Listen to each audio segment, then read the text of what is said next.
अब बेटे तो रीजनिंग क्वेश्चंस ऑफ फिनॉल में हमारा फर्स्ट क्वेश्चन है why the dipole moment of phenol is lower than methanol. ऐसा सेम टू सेम क्वेश्चन ना हमारे को हेलोरीन में भी मिलता है। क्लोरोबेंजीन की डाइपोल मोमेंट ज्यादा होगी या क्लोरोमीथेन की, बताना। क्लोरोबेंजीन की ज्यादा होगी या क्लोरोमीथेन की ज्यादा होगी? क्लोरोमीथेन की ज्यादा होगी। बेंजीन वालों की डाइपोल मोमेंट कम होगी। किस वजह से? रेजोनेंस की वजह से। बेंजीन के हर क्वेश्चन के अंदर ये कीवर्ड जरूर डाला करो, ड्यू टू रेजोनेंस। अब यहाँ पर हुआ क्या? यहाँ पर हुआ ये बेटे कि ये मिथनॉल है, ये फिनॉल है। मिथनॉल में जो CO बॉन्ड है वो प्योरली सिंगल बॉन्ड है, वो एक प्योर सिंगल बॉन्ड है। और प्योर सिंगल बॉन्ड जो होता है वो क्या होता है बेटे? वो लॉन्गर होता है। जबकि जो कौन सा होता है? फिनॉल, उसमें जो CO बॉन्ड है उसमें क्या आ चुका है? उसमें क्या आ चुका है? पार्शियल डबल बॉन्ड कैरेक्टर आ चुका है। पार्शियल डबल बॉन्ड कैरेक्टर आ चुका है। डबल बॉन्ड की लेंथ हमेशा क्या होती है? छोटी होती है। तो ये तो था हमारा पहला रीजनिंग क्वेश्चन। किसके ऊपर बेटे?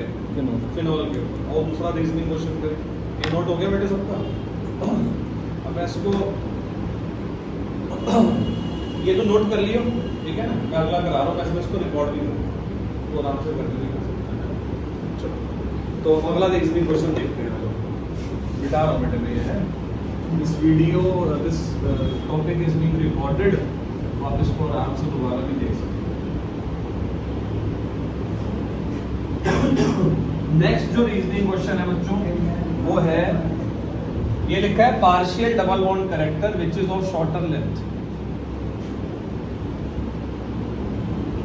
दूसरा रीजनिंग क्वेश्चन है वो है कि why phenol does not show, why phenol does not show, why phenol does not show protonation reactions।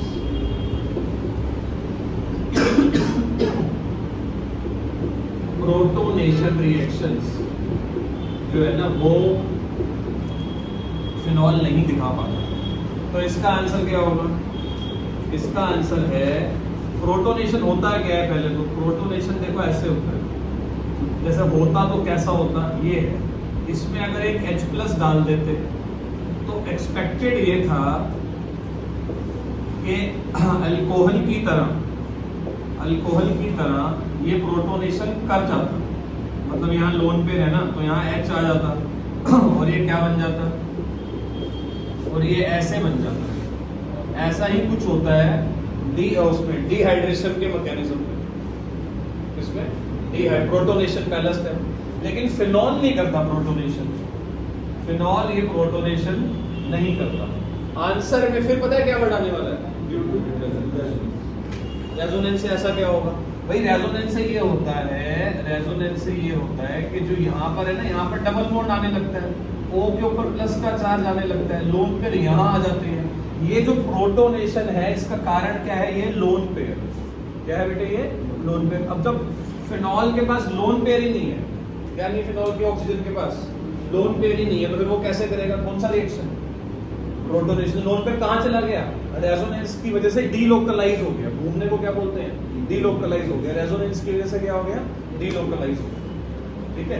तो why phenol does not undergo, does not show protonation reaction? Answer क्या है? आंसर क्या है? Due to resonance in phenol. हमेशा answer की शुरुआत ऐसे करो, due to resonance in phenol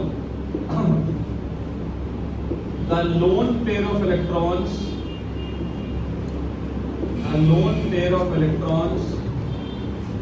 are not available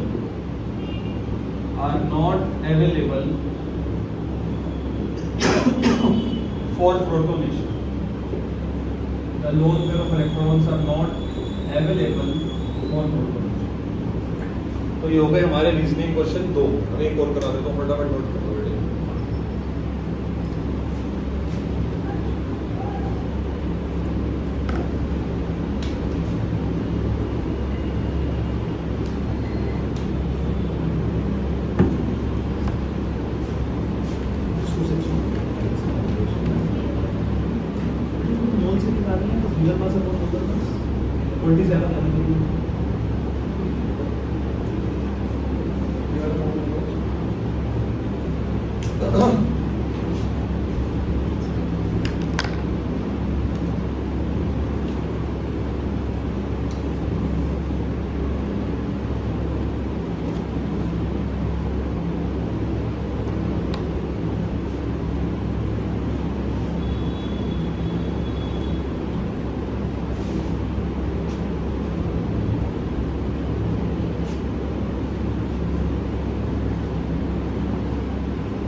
question है फिनॉल से रिलेटेड, वो है उसके नाइट्रेशन से रिलेटेड।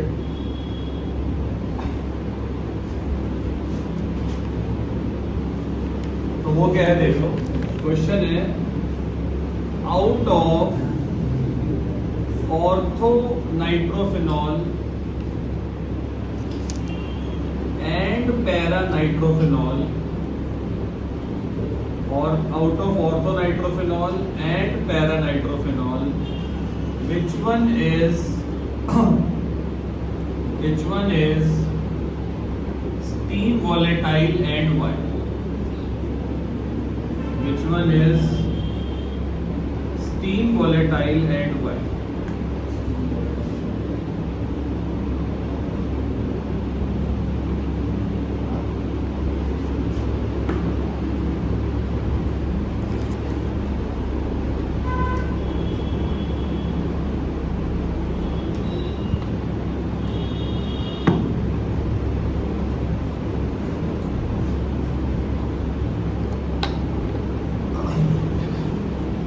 तो इसका आंसर है बच्चों, देखो होता क्या है कि जब हम फिनॉल का नाइट्रेशन करते हैं यूजिंग डाइल्यूट निट्रिक एसिड,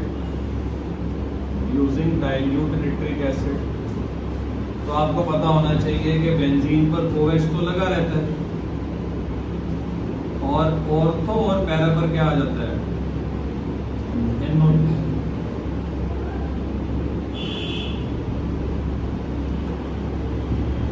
इसको ऑर्थोनाइट्रोफिनॉल बोलते हैं और इसको पैरानाइट्रोफिनॉल। अब होता ये है कि ये दोनों ना मिक्स हो जाते हैं ना, जब ये मिक्स ऐसे ही ये बनते हैं, ऐसे ही प्रोड्यूस होते हैं। तो इनको सेपरेट कैसे करें, इनको सेपरेट करने की टेक्निक है जिसका नाम क्या है बेटे, सॉरी स्टीम डिस्टिलेशन। टेक्निक का नाम क्या होगा बेटे, स्टीम डिस्टिलेशन। तो स्टीम डिस्टिलेशन से जब इनको हम सेपरेट करते हैं तो दोनों में से ना एक ऐसा होता है जो स्टीम के साथ ही उड़ जाता है, स्टीम के साथ ही वेपराइज हो जाता है। तो वो दोनों में से कौन सा होगा, तो दोनों में से कौन सा होगा बेटे, एक है जैसे देखो ऑर्थोनाइट्रोफिनॉल में एक बॉन्डिंग है खास तरह की जो सिर्फ और सिर्फ बहुत ही रेयर मॉलिक्यूल्स में होती है, उसका नाम है इंट्रामोलिक्यूलर एच बॉन्डिंग। 11th-12th की बुक्स में यही एग्जांपल मिलता है इंट्रामोलिक्यूलर एच बॉन्डिंग को समझाने के। 11th के बच्चों को भी कराऊंगा ना ये टॉपिक, तो भी यही मॉलिक्यूल समझाऊंगा, हालांकि उन बेचारों को तो पता भी नहीं कि फिनॉल होता क्या है, फिर भी इसी टॉपिक से समझा पाऊंगा क्योंकि यही एग्जांपल है। देखो ये ऑर्थोनाइट्रोफिनॉल है, ये बन रही है, देखो ये बन रही है इंट्रामोलिक्यूलर, ये इंट्रामोलिक्यूलर एच बॉन्डिंग बन रही है। इंट्रामोलिक्यूलर का मतलब होता है अपने ही अंदर बॉन्डिंग हो रही है, ये पूरा एक ही मॉलिक्यूलर अपने ही अंदर बॉन्डिंग बना रहा है। जबकि अगर मैं बात करूं पैरा नाइट्रोफिनॉल की, तो पैरा नाइट्रोफिनॉल जो है ना वो ऐसी बॉन्डिंग बनाएगा, ये पैरा नाइट्रोफिनॉल है, यहां पर आ जाएगा, ठीक है ना, यहां पर आ जाएगा, इसके अंदर क्या आ जाएगा, देखो यहां पर होगा NO2 और यहां पर एक और होगा ऐसे NO2।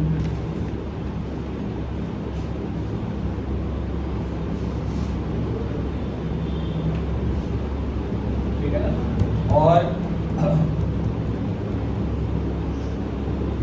अब जैसे यहां पर क्या देख रहे हो, ये एक मॉलिक्यूल है, दूसरा मॉलिक्यूल है, इसके बीच में जो ये बन रही है ना, ये इसका क्या नाम है बेटे, इंटरमॉलिक्यूलर।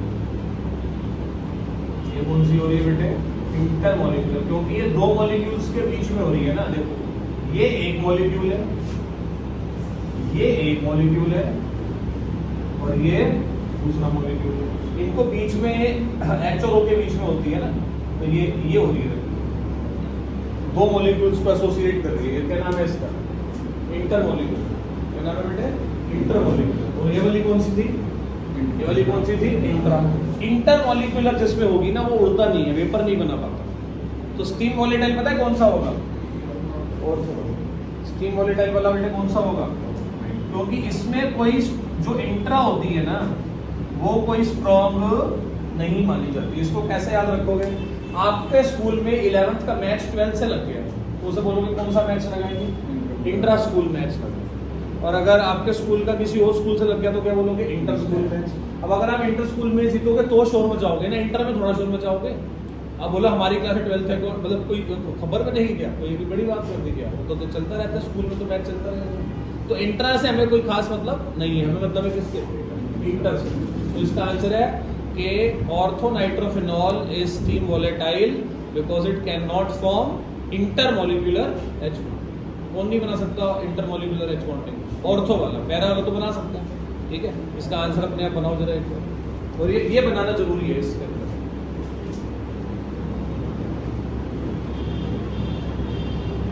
ठीक है, तो orthonitrophenol is steam volatile because it can not form intermolecular H bonding, तो ये आराम से पेपर बन जाता है। ठीक है, तो ये थे बच्चे हमारे रीजनिंग क्वेश्चंस ऑफ फिनॉल, 3 सबसे इंपॉर्टेंट। एसिडिक कैरेक्टर में तो मैंने पहले ही करा दिया।